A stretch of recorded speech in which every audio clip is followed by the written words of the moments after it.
Quantum mechanics start करते हैं। सो postulate of quantum mechanics पहला हमारा मेन जो टॉपिक है जिससे पीपीएससी के लिए आप पूछा जा सकता है। सो अ वेरी कैची पिक्चर कि आप देख सकते हैं कि एक बच्चा है और वो क्या कर रहा है, उसमें से कुछ बॉल्स सॉरी निकालने की कोशिश कर रहा है। सो इसको मैं जैसे एग्जाम्पल करूंगा एक एग्जाम्पल के साथ, और उस बेस पे फिर हमारा आगे का जो पार्ट है वो कंटिन्यू होगा। So consider this jar to have all the information, यानी इसमें जितनी भी इंफॉर्मेशन हमें चाहिए वो बेसिकली बॉल्स के मुतालिक वो इस जार के अंदर मौजूद है। ये जार ज़रूर ट्रांसपेरेंट है, आप इसे अस्यूम कर सकते हैं कि वो ट्रांसपेरेंट नहीं, आप देख नहीं सकते, तो जो कुछ है वो उसके अंदर है। तो ऐसी चीज़ जिसके अंदर सब कुछ है वो यहाँ पे जार है, और क्वांटम मैकेनिक्स में उसे हम वेव फंक्शन कहते हैं। Every information about the system is available in the wave function, यानी वेव फंक्शन से आप हर तरह की इंफॉर्मेशन निकाल सकते हैं, लेकिन निकालनी कैसे है, how we will get the for example value of momentum from the given wave function.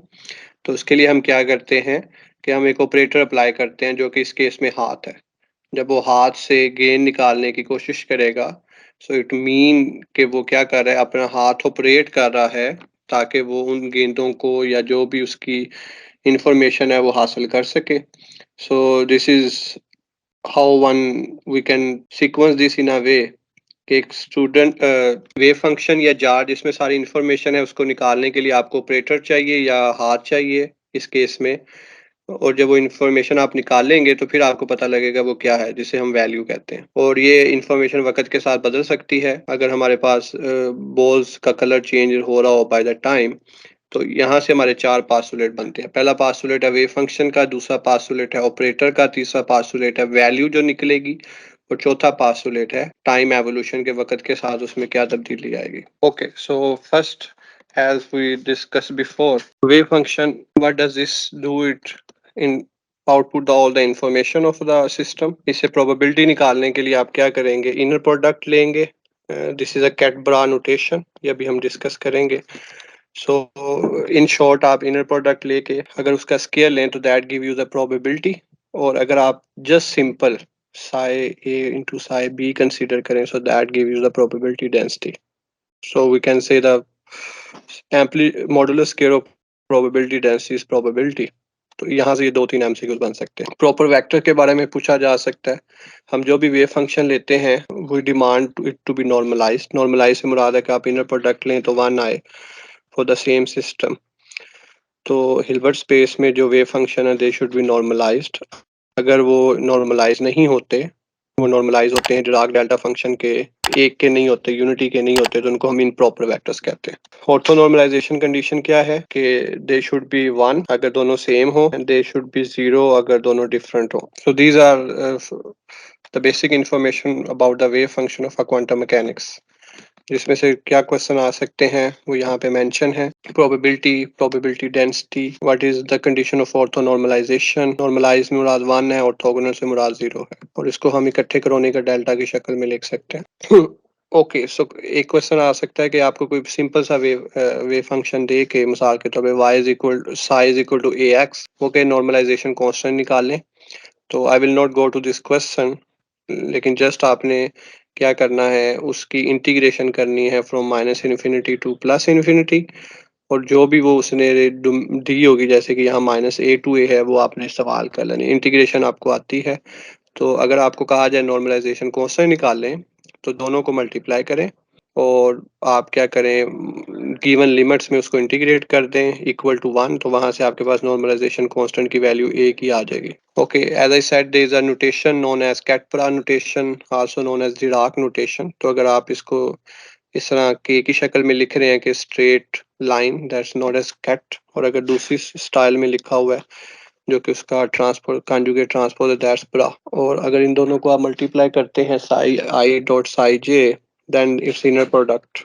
और अगर आप बाहर दूसरी तरह मल्टीप्लाई करते हैं तो दैट्स एन आउटर प्रोडक्ट। और आउटर प्रोडक्ट बेसिकली आपको एक मैट्रिक्स देता है, यानी एक बहुत इंपॉर्टेंट एमसीक्यूज है कि अगर इनर प्रोडक्ट लेंगे तो आपको स्केलर मिलेगा, अगर दो वेव फंक्शन का आउटर प्रोडक्ट लेंगे तो आपको मैट्रिक्स मिलेगा। इससे मुराद क्या, एक एग्जांपल दी हुई है कि अगर आपके पास कैट जो कि यूजुअली एक कॉलम मैट्रिक्स होती है, उसका अगर आप रा लें तो वो बेसिकली रो मैट्रिक्स बन जाएगा क्योंकि उसका ट्रांसपोज़ कॉन्जुगेट ट्रांसपोज़ है। तो जब आप इन दोनों को मल्टीप्लाई करेंगे, रो को कॉलम के साथ सिंपल मैट्रिक्स मल्टीप्लिकेशन जो कि हम 9th-10th क्लास में भी करते हैं, तो we will get 5 which is a value. So it's inner product. Inner product give you a scalar value. जब आप क्या करेंगे, कॉलम को रो से मल्टीप्लाई करेंगे तो you will get a 2 by 2 matrix and that's an operator which is a matrix here.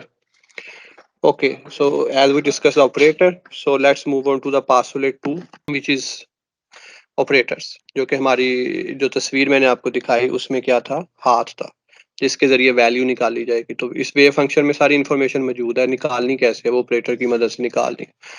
तो अगर आपको मोमेंटम चाहिए तो you will apply an momentum operator. अगर आपको एनर्जी चाहिए you will apply an energy operator. उनकी वैल्यूज दी गई हैं, P X is equal to minus eta H का D by D X and energy operator Hamiltonian जो है वो माइनस एच का square over 2m D square by D X square plus V. So ये important operators हैं जो कि आपको पता होने चाहिए। जितने भी फिजिकल ऑपरेटर्स हैं वो हर्मिशन ऑपरेटर्स होते हैं। हर्मिशन से मुराद है कि अगर आप उसका डैगर लेंगे तो वो उसी के बराबर आ जाएगा। Now question is what is dagger, what is this symbol? So this symbol is basically equivalent to two things, एक कॉम्प्लेक्स कॉन्जुगेट और एक ट्रांसपोज। अब हमारे पास कॉम्प्लेक्स कॉन्जुगेट का सिंबल है star, minus iota star is equal to iota, और transpose का भी हमें पता है लेकिन इसमें दोनों हैं।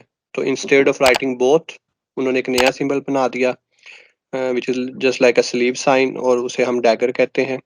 और अगर किसी ऑपरेटर का डैगर उसी के बराबर आ जाए तो हम उसे हर्मिशन ऑपरेटर कहेंगे, ना आए तो ज़ाहिर नहीं होगा।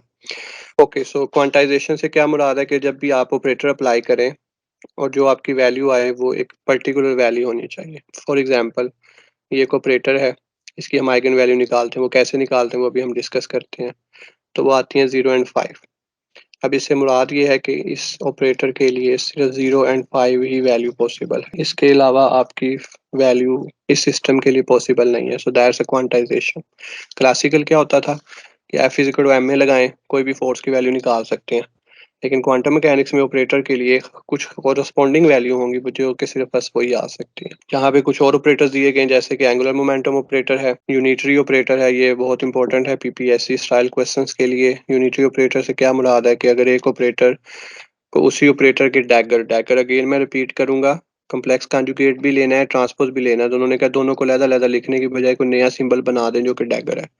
तो किसी ऑपरेटर को उसके डैगर से मल्टीप्लाई करें तो हमारे पास आता है आइडेंटिटी मैट्रिक्स। और इसकी जो सेकंड फॉर्म हो सकती है वो ये है कि आप कहें कि एक मैट्रिक्स का डैगर उसी के इन्वर्स के बराबर आ जाए। हर्मिशन की क्या तारीफ थी कि किसी मैट्रिक्स का डैगर उसी के बराबर आए। यूनिटरी की क्या डेफिनेशन है कि किसी मैट्रिक्स का डैगर उसके इन्वर्स के बराबर है। So that's a difference between unitary operator and Hermitian operator जो कि हमने पहले देखा। Unitary operator usually complex number होंगे और इनका मॉडुलस 1 होगा। दो यूनिटरी ऑपरेटर का प्रोडक्ट भी यूनिटरी होता है। क्वांटम मैकेनिक्स में इनकी क्या फादियत है, इनको हम बेसिस चेंज के लिए यूज करते हैं। Then we have commutation of operators कि अगर आपके पास दो ऑपरेटर्स हैं तो आप उनका कम्यूटेटर अगर लेना चाहें तो आप इक्वेशन 7 की मदद से ले सकते हैं। कम्यूटेशन क्या होगा कि एक दफ़ा आप उसको ए बी करके मल्टीप्लाई करें और एक दफ़ा आप बी ए करके मल्टीप्लाई करें। फॉर एनी टू ऑपरेटर अगर ये रिलेशन 0 के इक्वल आ जाए तो हम क्या कहेंगे, ऑपरेटर्स कम्यूट करते हैं और दे have a common set of eigen function. So this is, अगर मैं पीपीएससी का पेपर बना रहा हूँ और क्वांटम का मैंने क्वेश्चन देना तो this will be the question there कि अगर दो operators if A B is equal to B A, so what are the possibilities. तो first of all first possibility के ऑपरेटर्स कम्यूट कर रहे हैं, क्योंकि ऑपरेटर्स कम्यूट कर रहे हैं तो they have a common set of eigen functions. इससे क्या मुराद है कि दोनों ऑपरेटर्स को एक ही आइगन फंक्शन पे आप अप्लाई कर सकते हैं। जैसे कि एल स्क्वायर और एल जी कम्यूट करते हैं तो जो एल स्क्वायर का आइगन फंक्शन है वही हम एल जी के लिए यूज कर लेते हैं, हमें नया नहीं लेना पड़ता। That works for the l g as well. अगर इनके दरमियान प्लस आ जाए और ये 0 के इक्वल आ जाए सो we will say they anti commute. यानी सिमेट्रिक और सिक्यू सिमेट्रिक की डेफिनेशन हम पढ़ते हैं मैट्रिक्स अलजेब्रा में। तो same like same nomenclature different है। और अगर ये 0 के बराबर ना आए तो हम क्या कहते हैं, दे डजंट कम्यूट। और सबसे जो मोस्ट इसकी कंसीक्वेंस है, यहाँ पे आपका हाइजेनबर्ग अनसर्टेनिटी प्रिंसिपल अप्लाई होगा। मतलब कि अगर दो ऑपरेटर्स कम्यूट नहीं करते जैसे कि पोजीशन और मोमेंटम नहीं करते तो इट मींस कि आप दोनों को at a time simultaneously accurately measure नहीं करते कर सकते। अगर आपको एक को मेजर करना है तो दूसरे पे आपको सर्टेनिटी ट्रेड ऑफ करनी पड़ेगी। So which is basically the definition of Heisenberg uncertainty principle. So commutation relation आपको अनसर्टेनिटी प्रिंसिपल की डेफिनेशन भी देता है। अगर कम्यूट नहीं करेंगे तो, अगर कम्यूट करेंगे तो they have a common set of eigen function. Okay, so these are the some question which can you can try yourself के एंगुलर मोमेंटम्स के कम्यूटेशन निकाल लें, एनर्जी और मोमेंटम का कम्यूटेशन निकाल लें। These are called spin Pauli matrices, very important for PPSC style question. और ये वाहिद मैट्रिसेस हैं हमारे पास क्वांटम मैकेनिक्स में, या देयर कैन बी मैनी, लेकिन जो नॉमिनेटेड हैं वो उनमें ये जो है एंटी कम्यूट करते हैं। एंटी कम्यूट से क्या मुराद है कि इनको आप मल्टीप्लाई करें, रिवर्स मल्टीप्लाई करें तो प्लस के साथ ये जीरो के इक्वल होंगे, कम्यूटेशन में माइनस के साथ होते हैं। सो इनमें से क्वेश्चन आएगा, आप प्रैक्टिस करें, कोई प्रॉब्लम आ रही है तो आप ग्रुप में डिस्कस कर सकते हैं फॉर द सॉल्यूशन। ओके, तो अभी तक हमने दो पास्टुलेट किए, सारी इन्फॉर्मेशन वेव फंक्शन में है, ऑपरेटर अप्लाई करें। पास्टुलेट 2, ऑपरेटर अप्लाई करने से क्या होगा, ऑपरेटर अप्लाई करने से आपको वैल्यू निकलेगी। और यहाँ पे देखें मैंने ई डॉट वैल्यू लिखा है क्योंकि इस ई से मुराद दो चीजें हैं, वो भी हम देखते हैं कि इन दो चीजों से क्या मुराद है। तो अगर तो आप ऑपरेटर वेव फंक्शन पे अप्लाई करें, ये हमारा पहला पास्टुलेट, ये हमारा दूसरा पास्टुलेट और ये हमारा तीसरा पास्टुलेट, कि अगर ऑपरेटर वेव फंक्शन पे अप्लाई हो और वही वेव फंक्शन दोबारा आ जाए विद सम वैल्यू, तो that value is known as e dot eigen value, और इसको आप कहते हैं eigen value equation. In that case जब आपके पास ये वेव फंक्शन रिपीट हो, that's a important thing to note. For example, मेरे पास ये एक वेव फंक्शन है ई की पावर 3 आयोटा एक्स, मैंने इस पे अप्लाई किया मोमेंटम ऑपरेटर। मोमेंटम ऑपरेटर की वैल्यू अभी हमें पता है क्या है, माइनस एयोटा एच का डी बाई डी एक्स, अभी हमने पढ़ी। इस पे जब अप्लाई करेंगे तो आपके पास 3h कट आ जाएगा और साथ वेव फंक्शन रिपीट हो जाएगा। तो what does it mean, it mean कि it's an eigen value equation, क्योंकि वेव फंक्शन रिपीट हो रहा है और जो उसके साथ आएगी दैट्स एन आइगन वैल्यू। अच्छा, दूसरा केस भी होता है जिसमें वेव फंक्शन रिपीट नहीं होता, मतलब आपने साए पे ऑपरेटर अप्लाई किया और वो फाइव बन गया, मतलब उसकी फॉर्म बदल गई। फॉर एग्जांपल एक्स स्क्वायर है, एक्स स्क्वायर का डेरिवेटिव लेंगे तो 2x आ जाएगा, तो एक्स स्क्वायर नहीं रहेगा। So what does it mean कि वो आपका आइगन वैल्यू इक्वेशन नहीं है, तो उस वक्त फिर आप क्या करते हैं, इस फॉर्मूले की मदद से एक्सपेक्टेशन वैल्यू नहीं लेते हैं। इसलिए मैंने ई डॉट वैल्यू कहा था, क्योंकि आइगन वैल्यू या एक्सपेक्टेशन वैल्यू जो है वो यहाँ से, और अगर ये इक्वेशन फॉलो करें तो आप एक्सपेक्टेशन वैल्यू में वैल्यू दर्ज करेंगे तो ए ही आंसर आएगा, विच प्रूव्स के expectation value is a general case while eigen value is a special case of that. तो ये हमारा थर्ड पोस्टुलेट है जिसमें से आपको आइगन वैल्यू इक्वेशन के बारे में पूछा जा सकता है। मोमेंटम ऑपरेटर का इस कैसे अप्लाई करना है यहाँ पे आप वो देख सकते हैं। एक्सपेक्टेशन वैल्यू का क्या फॉर्मूला है, यहाँ देखें आप दो फॉर्मूला लिखे हुए हैं, सो इट माइट कंफ्यूज कि ये कहाँ गया। तो हमने शुरू में कहा कि जो वेव फंक्शन है वो नॉर्मलाइज होते हैं, जब दोनों सेम वेव फंक्शन का इनर प्रोडक्ट लेंगे तो वन आएगा। सो लिहाजा वो लिखे ना लिखे doesn't matter. Okay, the fourth postulate, तो पहले तीन पास्टुलेट आपको बताते हैं कि खास टाइम पे सिस्टम कैसा है, जबकि फोर्थ पास्टुलेट आपको ये बताता है कि वक्त के साथ वो पिक्चर कैसे चेंज होती है, how it turns, how it shapes with time, that is also known as Schrodinger wave equation. तो श्रोडिंगर वेव इक्वेशन आपने अच्छे से करनी है, आपको वैसे भी पता होना चाहिए। तो इक्वेशन 9 जो है आपकी श्रोडिंगर वेव इक्वेशन है, और इसमें क्योंकि टाइम पार्ट है तो आप इसे कहेंगे time dependent Schrodinger wave equation. ये फोर्थ पास्टुलेट भी है, time dependent Schrodinger wave equation भी है, और ये हैमिल्टोनियन की वैल्यू आपको मैंने पहले बताई है, तो ये आप वैल्यू दर्ज करेंगे, ये इक्वेशन तो इस तरह की बन जाएगी, equation 10। By doing some process जिसमें हमें जाने की जरूरत नहीं है, हम इस इक्वेशन में से ये टी पार्ट निकाल सकते हैं, जैसे कि इधर हुआ हुआ। अगर आप इस इक्वेशन में देखें, इक्वेशन 11 में, तो आपको कोई भी टाइम पोर्शन नहीं मिल रहा। So what does it mean कि टाइम पोर्शन खत्म हो गया। So it's a time independent wave equation, Schrodinger wave equation. और ये किस लिए इस्तेमाल होती है, ये स्टेशनरी स्टेट मालूम करने के लिए इस्तेमाल होती है। Okay, last is the Ehrenfest topic. Ehrenfest basically यहाँ पे अगर इसको मैं कंपेयर करता होता हूँ और पेपर में कंपैरिजन पूछा जा सकता है। ये देखें, इसको अगर गौर करें तो ये क्या है, वेव फंक्शन को हमने टाइम डेरिवेटिव लिया है। तो अगर आप रिकॉल करें, जब भी हम टाइम डेरिवेटिव लेते हैं तो हम कहते हैं टाइम एवोल्यूशन। यहाँ पे किसकी टाइम एवोल्यूशन है, यहाँ पे वेव फंक्शन की टाइम एवोल्यूशन है। अब दूसरी चीज़ क्वांटम मैकेनिक्स में कौन सी इंपॉर्टेंट है? ऑपरेटर, पहला वेव फंक्शन, दूसरा ऑपरेटर, बस और तो कुछ है ही नहीं। तो जो दूसरा फिर ऑपरेटर है, अगर उसका हम टाइम एवोल्यूशन लेते हैं तो क्या होता है? तो उसको कहते हैं एरनफेस्ट थ्योरम। इसकी डेरिवेशन में जाने की ज़रूरत नहीं। तो करना सिर्फ क्या है, आपने टाइम डेरिवेटिव लेना है को एक्सपेक्टेशन वैल्यू के फॉर्मूले का, अगर कोई प्रूव करना चाहे, अदरवाइज़ ये जो रिज़ल्ट है ये आपको आना चाहिए कि टाइम डेरिवेटिव लें अगर आप किसी ऑपरेटर Q का, तो क्या आएगा आपके पास? पहले पार्शियल डेरिवेटिव आएगा विद एक्सपेक्टेशन वैल्यू फर्स्ट, और फिर क्या होगा? फिर आपके पास वही ऑपरेटर होगा और एनर्जी ऑपरेटर होगा, और उन दोनों का आप क्या ले रहे होंगे? कम्यूटेशन ले रहे होंगे, और कम्यूटेशन रिलेशन का जो आंसर आएगा उसकी फिर आप एक्सपेक्टेशन वैल्यू लेंगे और उसको एओटा ओवर एज कट से मल्टीप्लाई डिवाइड करेंगे। तो this is how the final value for an operator, time evolution of operator work. बाकी इसकी कई फॉर्म बनाई जा सकती हैं, जैसे आप एओटा को उठा के अगर नीचे ले आए तो आपको पता है 1 ओवर एओटा इज माइनस होता है, तो माइनस आ जाएगा, लेकिन यहाँ पे माइनस नहीं है, इसलिए नहीं है क्योंकि एच क्यू की जगह यहाँ पे क्यू एच आ गया, तो यहाँ वाला माइनस उस माइनस के साथ जस्ट हो गया। सो डिफरेंट फॉर्म है एरनफेस्ट थ्योरम की, और एरनफेस्ट थ्योरम क्या करता है? क्लासिकल और क्वांटम मैकेनिक्स का लिंक क्रिएट करता है। जैसे देखिए, अगर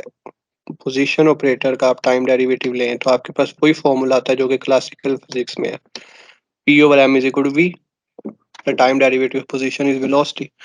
सो ये तो मोमेंटम की डेफिनेशन है जो कि हमने क्लासिकल फिजिक्स में पढ़ी, और एरनफेस्ट थ्योरम वो क्वांटम मैकेनिक्स में दे रहा है।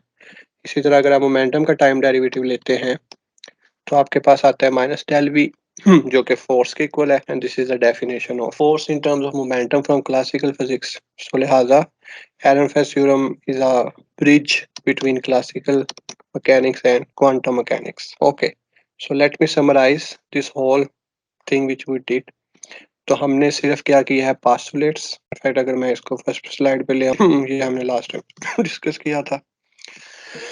So what we did postulates, first wave function, second eigen operator, तीसरा eigen value, और चौथा फोर्थ वन के वक्त के साथ क्या चेंज आएगा? Schrodinger wave equation. अगर दो ऑपरेटर्स हैं उनको कम्यूट करें और वो कम्यूट हो जाएं तो it means they share a common set of eigen function, और अगर ना हो तो इट मीन्स आपका जो अनसर्टेनिटी प्रिंसिपल है वो अप्लाई होता है। हर्मिशन ऑपरेटर्स, तमाम फिजिकल ऑपरेटर्स जो हैं, बस फिजिकल क्वांटिटीज के ऑपरेटर हर्मिशन होते हैं और उनकी रियल आइगन वैल्यू होती है, और हर्मिशन ऑपरेटर के लिए डैगर आप लेंगे, अगर डैगर उसी के बराबर आ जाए तो इट्स मीन हर्मिशन है। और क्लासिकल और क्वांटम के दरमियान लिंक है एरनफेस्ट थ्योरम, जिसका एक फॉर्मूला है जिसकी मदद से आप मोमेंटम और पोजीशन की डेफिनेशन बना सकते हैं जो कि क्लासिकल से लिंक करती है। एज आई सेड प्रीवियसली कि मैं आपको आइगन वैल्यू निकालना भी बताता हूँ, तो ये सिर्फ एक समझ लेंगे क्वेश्चन है कि आपने आइगन वैल्यू निकालनी कैसे, और ये पीपीएससी में आ सकता है कि आपको 2x2 की मैट्रिक्स दे दे या 3x3 की, और आपसे पूछे कि पॉसिबल आइगन वैल्यूज बताएं। तो आपने सिर्फ क्या करना है कि उसके जो सिस्टम है उसमें से आपने माइनस कर देनी है, डायगोनल एंट्री से लैम्डा माइनस कर देना है, और उसका आपने क्या ले लेना है? डिटर्मिनेंट। और आपको 2x2 मैट्रिक्स का डिटर्मिनेंट लेना आता है जो कि ये आ जाएगा। फिर आपने इस डिटर्मिनेंट को 0 के इक्वल रख देना। सो ये आपका डिटर्मिनेंट सॉल्व करने से इक्वेशन बनी और ये 0 के इक्वल आ गया। इसको आप जब सिंपल सॉल्व कर लें तो आपके पास आइगन वैल्यूज आ जाएंगे 2 एंड -1।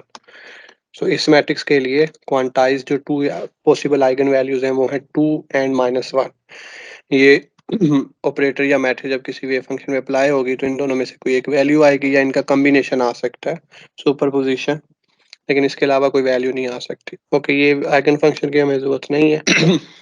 अच्छा, अगर 3x3 की हो जाए तो क्या होगा? कुछ भी नहीं होगा। डायगोनल में से लैम्डा माइनस, आप इसका डिटर्मिनेंट ले लेंगे, डिटर्मिनेंट 0 के इक्वल आ जाएगा।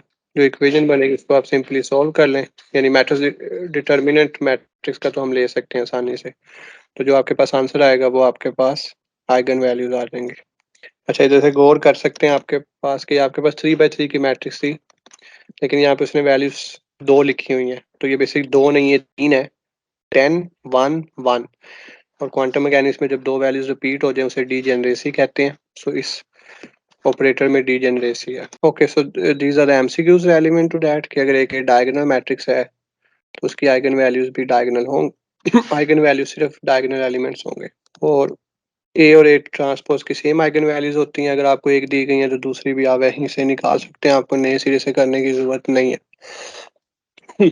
Okay, so this concludes our quantum mechanics portion for PPSC. Hopefully you have understood it well. Okay, let's move on to the quick review of FSC portion, which is chapter 2. Hopefully आपका पहले chapter का test जो है वो अच्छा रहा होगा.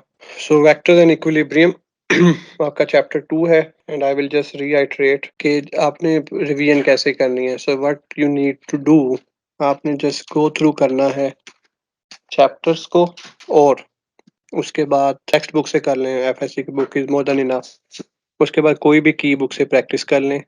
जो ड्राइव लिंक आपसे शेयर मैं दोबारा कर लूंगा ग्रुप में, उसमें काफ़ी सारी बुक्स मौजूद हैं, की बुक्स तकरीबन 10 के करीब, किप्स की, वर्मा की, और भी नेशनल इंटरनेशनल ऑथर्स की. तो उसमें से कोई एक बुक पकड़ लें. सिर्फ मकसद होता है प्रैक्टिस करना. हर की बुक में कोई चीज़ अच्छी है, कोई बुरी है.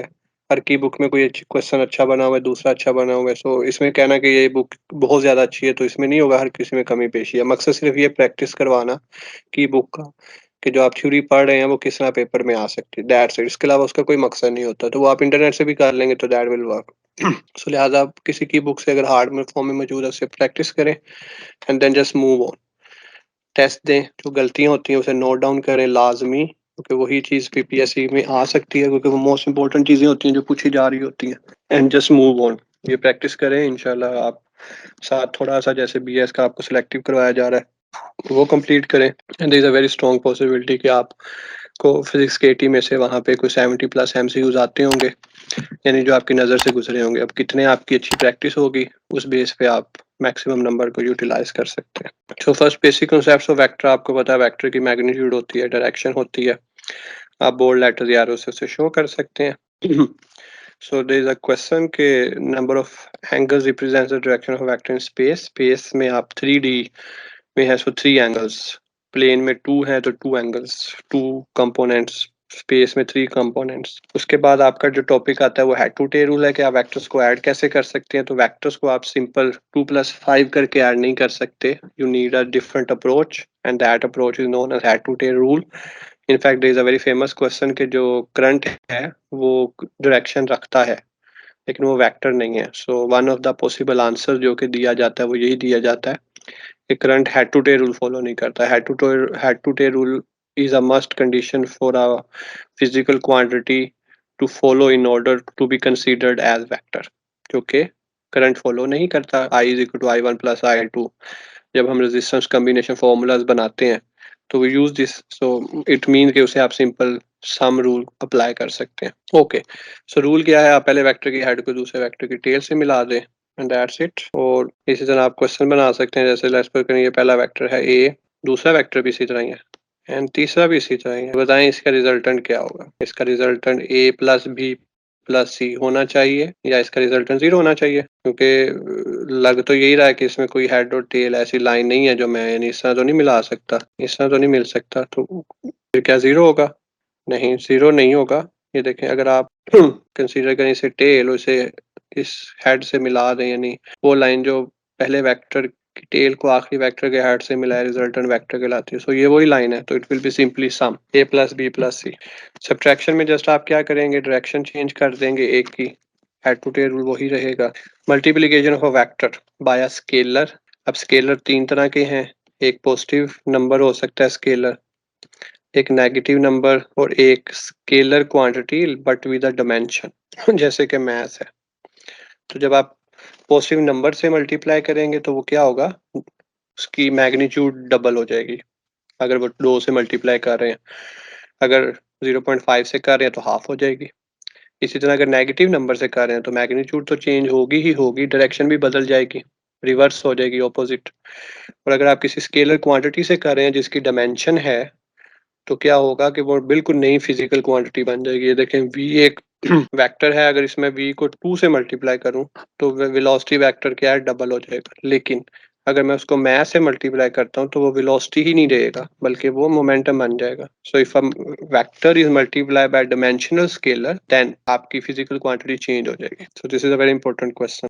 Okay, so if a is this and b is this, then a and b are, अगर आप इनमें देखें तो सेम वेक्टर्स हैं, सिर्फ साइन का डिफरेंस है, ये प्लस है, ये माइनस है, ये माइनस है, ये प्लस है, ये प्लस है, ये माइनस है, so it's mean they are anti parallel, ये वो एक दूसरे के ऑपोजिट है और ऑपोजिट से मुराद होता है एंटी पैरेलल होना।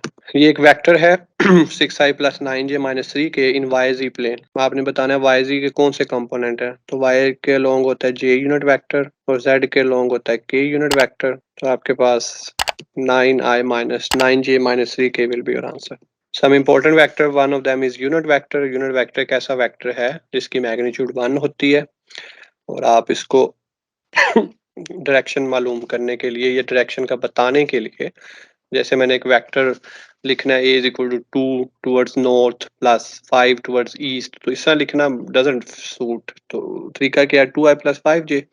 आई भी यही कह रहा है टुवर्ड्स नॉर्थ फॉर एग्जांपल, लेकिन मकसद सिर्फ ये है कि वो सिंप्लीफाई फॉर्म में क्या देता है। तो question is i + j + k है, तो आप इसका बताएं यूनिट वेक्टर क्या है। तो वेक्टर वेक्टर मैग्नीट्यूड, तो मैग्नीट्यूड ले लें वो हो जाएगी √3, तो आपके पास फोर्थ आंसर आ जाएगा। वेक्टर है ऊपर, नीचे उसकी मैग्नीट्यूड। नल वेक्टर, ऐसा वेक्टर जिसकी मैग्नीट्यूड 0 हो, उसकी कोई डायरेक्शन नहीं होती, आर्बिट्रेरी डायरेक्शन लेते हैं आप, कोई भी ले सकते हैं। इक्वल वेक्टर्स, अगर दो वेक्टर सेम है, डायरेक्शन भी सेम है, मैग्नीट्यूड भी सेम है, स्टार्टिंग पॉइंट चाहे ना सेम हो, एक शख्स ने ए से बी तक गया 5 किलोमीटर का फासला तय किया, एक ने बी से सी तक 5 किलोमीटर का तय किया। अब दोनों की स्टार्टिंग पॉइंट डिफरेंट है, लेकिन अगर उनकी मैग्नीट्यूड और डायरेक्शन सेम है तो we will say they are the equal vectors. Negative vector, magnitude to same, direction opposite. Resultant vector क्या होता है, अगर दो वेक्टर्स को ऐड करें तो रिजल्टेंट वेक्टर बनता है, जैसे हमने हेड टू टेल रूल में देखा। तो ये उसका मोस्ट जनरल फॉर्मूला है, जो कि आप बहुत पावरफुल फॉर्मूला है कि आपके पास दो वेक्टर हैं जिनकी कोई भी मैग्नीट्यूड है और उनके दरमियान कोई भी एंगल है, तो उस पे आप ये फॉर्मूला लगा के रिजल्टेंट निकाल सकते हैं। स्पेशल केस बन जाते हैं, अगर 0 डिग्री है तो r is equal to a + b, जो भी मैंने बताया कि अगर a इस तरह है, b इस तरह है, तो ये एंगल 0 ही बन रहा है, तो इसलिए हम दोनों को माइनस करते हैं। थीटा अगर 180 डिग्री है तो r is equal to a - b, के दोनों में से माइनस होंगे। अगर 90 डिग्री है तो रेक्टेंगुलर कंपोनेंट का फॉर्मूला बन जाएगा a² + b², और अगर 60 डिग्री है तो that will be a² + b² + ab। तो ये आपके पास फॉर्म बनेगी जिसको आपने कैरी करना है। यहाँ से एक इम्पोर्टेंट चीज नोट कर सकते हैं कि जब भी दो वेक्टर्स होंगे तो उनका जो भी आंसर आएगा वो हमेशा इस रेंज में आएगा। इससे मुराद कि अगर आपके पास दो वेक्टर हैं जिनकी मैग्नीट्यूड 8 और 10 है, तो या तो 8 + 10 18 होगा या 10 - 8 2 होगा। सो इसका जो मैग्नीट्यूड है वो या 2 या 18 या इसके दरमियान, depend upon an any angle. तो इसमें से आप देख लें कौन सी वैल्यू जो है वो इस रेंज से बाहर है। ये जो है ये बाहर है, 20 नहीं हो सकता, जितना मर्जी उसका एंगल आप चेंज कर लें 20 नहीं ला सकते। तो आर मैक्स और आर मिन जो है आपको रेंज बताता है वैल्यू की। पोजीशन वेक्टर जो किसी भी रीजन के लिहाज से आपको लोकेशन देता है। Magnitude a² + b², just component square करने हैं। रेक्टेंगुलर कंपोनेंट, अगर 90 डिग्री पे दो आएंगे वेक्टर्स को आप रिजॉल्व करते हैं तो that's are known as rectangular components. और कंपोनेंट क्या होता है, effective value of vector in a given direction. So rectangular components कितने होंगे, 2 अगर आप 2D में है, 3 होंगे अगर आप 3D में है। लेकिन अगर कंपोनेंट्स की बात करें तो वो कोई भी हो सकते हैं, इनफिनाइट नंबर ऑफ पॉसिबिलिटीज हैं। तो ये एमसीक्यूज बन सकता है। Key points, so addition of vector या सब्ट्रैक्शन ऑफ वेक्टर का जो रिवर्स है वो रेजोल्यूशन ऑफ वेक्टर है। What does it mean resolution, के आप उसको रिजॉल्व करेंगे। अगर एडिशन में दो कंपोनेंट्स को मिला के एक वेक्टर बनाते हैं तो रेजोल्यूशन में उसी एक वेक्टर को आप रिजॉल्व करके दो कंपोनेंट्स बना देते हैं। मिनिमम नंबर ऑफ कंपोनेंट्स 2 है 2D में, इससे कम नहीं हो सकते एक कंपोनेंट, तो वो तो वैसे ही वेक्टर रहेगा, ज्यादा से ज्यादा जितने मर्जी बना ले। रेक्टेंगुलर कंपोनेंट्स मिनिमम 2 हैं 2D में और मैक्सिमम 3 है, क्योंकि हम 3D वर्ल्ड में रहते हैं, उससे ज्यादा नहीं बना सकते। Okay, so these are the configuration for quadrant system.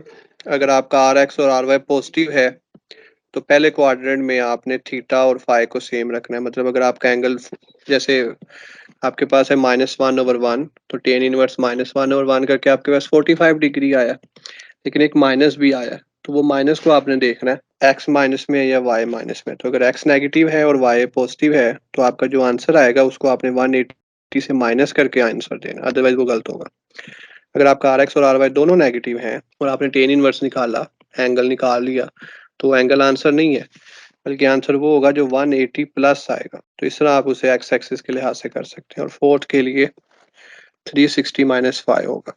सो ये कोऑर्डिनेट सिस्टम हम एफएससी की मैथ में भी करते हैं और बाद में भी फिजिक्स में भी कैरी कर रहे होते हैं। So this this how it decides कि आपने कौन सा करना है। इन सब टॉपिक्स में एक एक क्वेश्चन या एक से ज्यादा आपके टेस्ट में शामिल होंगे। ओके, सो अभी हमने जो पहले देखा था that was scalar multiplication of a vector.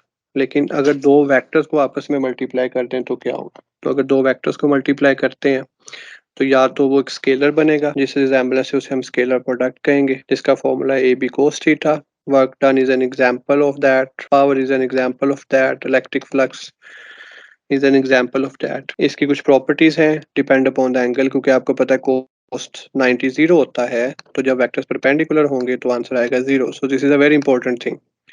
जब भी आपको कहा जाए कि दो वेक्टर्स परपेंडिकुलर हैं या नहीं चेक करें, तो आपने क्या करना है, डॉट प्रोडक्ट लेना है। एक वेक्टर दे दिया जाए और कहा जाए बताएं इसके परपेंडिकुलर वेक्टर की शनाख्त करें, तो क्या करना है, आपने डॉट प्रोडक्ट लेना है जिसके लिए आंसर 90 आ जाए।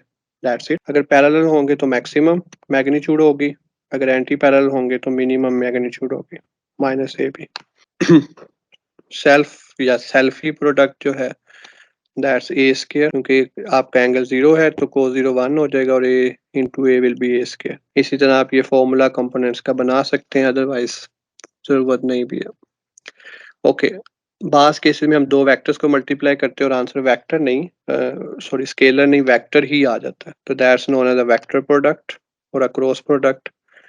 तो क्योंकि ये वेक्टर है तो इसमें डायरेक्शन को होना जरूरी है, so that is a direction. और कंपोनेंट को उसकी जगह आएगा साइन थीटा। ये इसकी एग्जांपल्स हैं। अब सेम लाइक प्रीवियस केस आपने इसके भी केसेस डिस्कस करने हैं कि पैरेलल में क्या होगा। साइन जीरो जीरो होता है, सो पैरेलल में जीरो, एंटी पैरेलल में भी जीरो। परपेंडिकुलर 90 में आपको मैक्सिमम वैल्यू मिलेगी।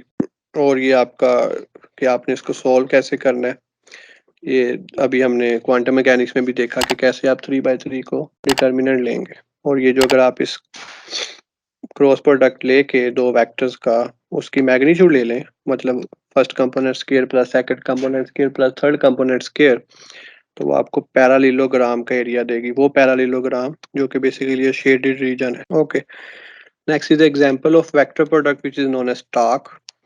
तो टार्क क्या होता है, basically cross product of moment arm and force. और मोमेंट आर्म क्या है, परपेंडिकुलर डिस्टेंस है एल एफ प्लेन पे। अगर आप जो टार्क है वो रोटेशनल एनालॉगस होता है फोर्स का, फोर्स की वजह से होता है एक्सेलरेशन, टार्क की वजह से होगा एंगुलर एक्सेलरेशन। मतलब अगर एंगुलर एक्सेलरेशन जीरो है तो टार्क जीरो है, which is second condition of equilibrium as well. Unit आप सिंपल मल्टीप्लाई करके निकाल सकते हैं। आज आपका एक क्वेश्चन भी था कि वर्क डन की डायमेंशन किस तरह की होती है, तो टार्क जैसी ही है, क्योंकि ये भी एल एफ है और वो भी आर एफ है, एफ डी है। ओके, पॉजिटिव है नेगेटिव टार्क कब है, अगर एंटी क्लॉकवाइज है तो पॉजिटिव टार्क होगा, क्लॉकवाइज है तो नेगेटिव टार्क होगा। स्पेशल केसेस बहुत इंपॉर्टेंट है कि कब कब टार्क डिफरेंट वैल्यूज रखता है। सेम लाइक क्रॉस प्रोडक्ट, अगर थीटा जीरो है मतलब परपेंडिकुलर नहीं डिस्टेंस ले रहे हैं आप, 0 डिग्री पे डिस्टेंस ले रहे हैं तो टार्क जीरो हो जाएगा। इसी तरह अगर आप एंटी पैरेलल ले रहे हैं, दरवाजे को खोलने की बजाय बंद कर रहे हैं, तो दैट इट मींस कि टार्क जीरो होगा। अगर परपेंडिकुलर ले रहे हैं तो that will give you a maximum value. तो ये तो होगी सिंपल एंगल बेस्ड वैल्यूज। अब आप एंगल से हटके भी ले सकते हैं स्पेशल केसेस। अगर आपका एल ही नहीं है, मतलब आप डोर को खोलना चाह रहे हैं लेकिन पीवट पॉइंट से ही उस पर जोर लगा रहे हैं, तो डोर नहीं खुलेगा। पीवट पॉइंट जहाँ पे वो हिंज के साथ अटैच है, तो टार्क क्या होगा, जीरो। इसी तरह सेंटर ऑफ ग्रेविटी पे कोई ऑब्जेक्ट है तो again L will be zero and T will be zero.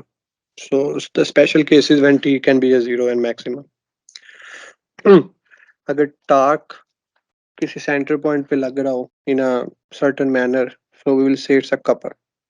So two equal opposite and non-collinear forces acting on a body constitute a couple.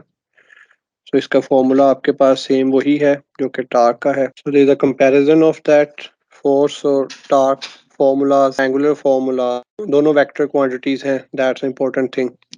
Okay, last topic which is equilibrium.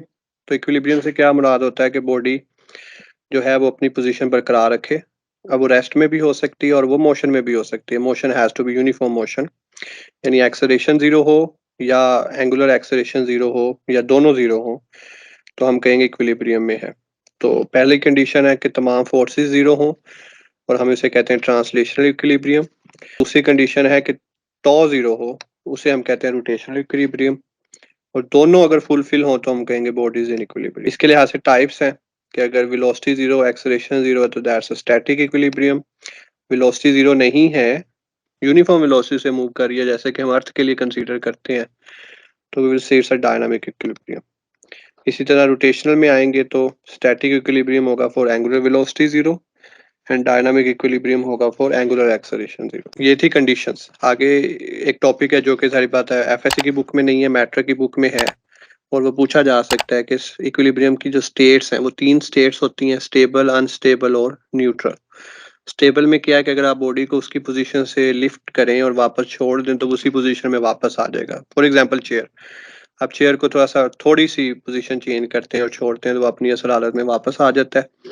इसे stable equilibrium कहते हैं। MCQ जो आपसे पूछा जा सकता है वो है कि स्टेबल इक्विलिब्रियम में सेंटर ऑफ ग्रेविटी पॉइंट कहाँ पे होता है। सो इस कैप्ट लॉ अनस्टेबल में हाई होता है और अगर इसे आप अब छोड़ेंगे तो अपनी असल पोजीशन में वापस नहीं आएगा। जैसे कि पेंसिल है, पेंसिल को अगर आप उसकी निब पे या पेन को रखते हैं और थोड़ा सा टर्न यानी वैसे ही करते हैं तो वो वापस नहीं आएगा। सो किसी ऑब्जेक्ट को अगर आपकी असल पोजीशन से हटाएं और जब छोड़ें और असल पोजीशन में ना आए तो that's an unstable equilibrium. Neutral है जिसमें वो अपनी असल पोजीशन में ही ऑलमोस्ट रहेगा और इसमें सेंटर ऑफ ग्रेविटी चेंज नहीं होता, जैसे कि एक बॉल जो है किसी सरफेस के ऊपर मूव कर रही है। सेंटर ऑफ ग्रेविटी क्या है? वो पॉइंट जहाँ पे बॉडी का तमाम वेट फील होता है, यानी उस पॉइंट से आप उसको बैलेंस कर सकते हैं। सेंटर ऑफ मास वो पॉइंट होता है जहाँ पे तमाम मास कंसंट्रेटेड होता है। डिफरेंट ऑब्जेक्ट्स का सेंटर ऑफ मास यहाँ पे दिया गया। यूनिफॉर्म रोड का सेंटर में है, रिंग का सेंटर में है, क्यूबिकल बॉक्स का जहाँ पे डायगोनल्स इंटरसेक्ट करेंगे, इसी तरह स्क्वायर बॉक्स का सेंटर ऑफ बॉक्स सर्कल का सेंटर ऑफ सर्कल है, ट्राइंगल का इंटरसेक्शन पॉइंट पे है, सर्कुलर स्फीयर का सेंटर ऑफ स्फीयर है और रेक्टेंगल का। सो की पॉइंट्स क्या है कि इंटरनल फोर्सेस से सेंटर ऑफ मास नहीं चेंज होता, सेंटर ऑफ ग्रेविटी हो सकता है। Sum of moments of mass about a centre of mass is always zero. In uniform gravitation free centre of mass coincide with centre of gravity, यानी ये same भी हो सकते हैं, कोइंसाइड कर सकते हैं। वो कब करेंगे? जब यूनिफॉर्म ग्रेविटेशनल फील्ड हो, लेकिन यूजुअली सेम नहीं होते जैसे कि नेक्स्ट लाइन में लिखा हुआ है। Okay, so that concludes. एक कुछ क्वेश्चन देख लेते हैं।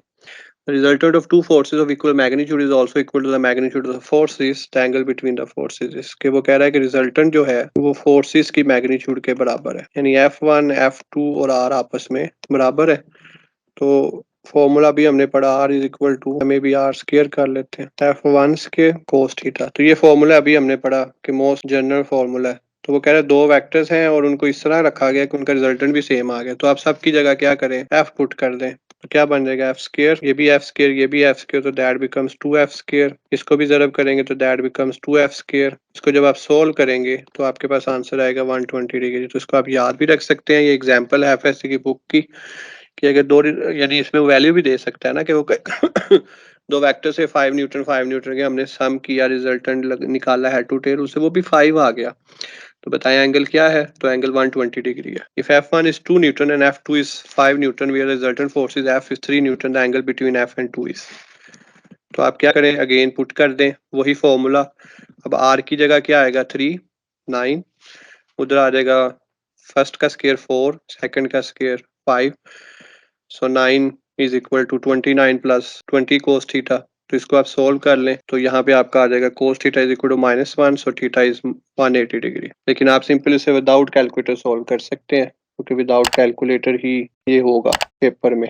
If fx is 20 newton and theta is equal to 60 degree with horizontal then f is, तो आप क्या करेंगे? fy निकाल लेंगे और फिर f निकालेंगे। यहाँ पे fy नहीं पूछा गया, यहाँ पे f पूछा गया, और f किसके इक्वल है? f is equal to fx² plus fy² whole under root. तो 20 इंटू साइन 60 आपके पास आ जाएगा 10, तो 20² प्लस 10² 400 प्लस 100 500, 500 का अंडर रूट, तो आपके पास 40 न्यूटन बन जाएगा जब सॉल्व करेंगे। The vector which is perpendicular to this, तो अभी हमने डिस्कस किया। अगर आपने चेक करना है कि एक वेक्टर के परपेंडिकुलर कौन सा है तो जैसे आप उसका डॉट प्रोडक्ट ले लें, पहले के साथ डॉट प्रोडक्ट लें, जीरो नहीं आता। दूसरे के साथ डॉट प्रोडक्ट लें 54 आता है, 0 नहीं आता। तीसरे के साथ लें 27, 16 नहीं आता। फोर्थ के साथ लें तो ये आई जे है, ये के है, तो ये 0 होगा इनर डॉट प्रोडक्ट, सो लिहाजा ये आंसर है। Dot product of I and J with K will be 0। Component of vector along X axis is, sorry along Z axis, इसमें आई और जे है, के नहीं है, तो वो दैट विल बी 0। एक्स के लॉन्ग है 7 और वाई एक्सिस के लॉन्ग है 3। ओके, सो ये कुछ क्वेश्चंस हैं, ये इसकी आप इस तरह के क्वेश्चन आपको आ सकते हैं कि आपको फोर्स दी जाए, एंगल दिया जाए और आपसे कंपोनेंट के बारे में पूछ लिया जाए, या जैसे ये है कि यूनिट वेक्टर कौन सा है, तो इनमें से देख लें किसकी, यानी ये पूछा जा सकता है which vector is unit vector instead of having magnitude 1, ये पूछा जाएगा ज्यादातर कि किसकी मैग्नीट्यूड 1 है।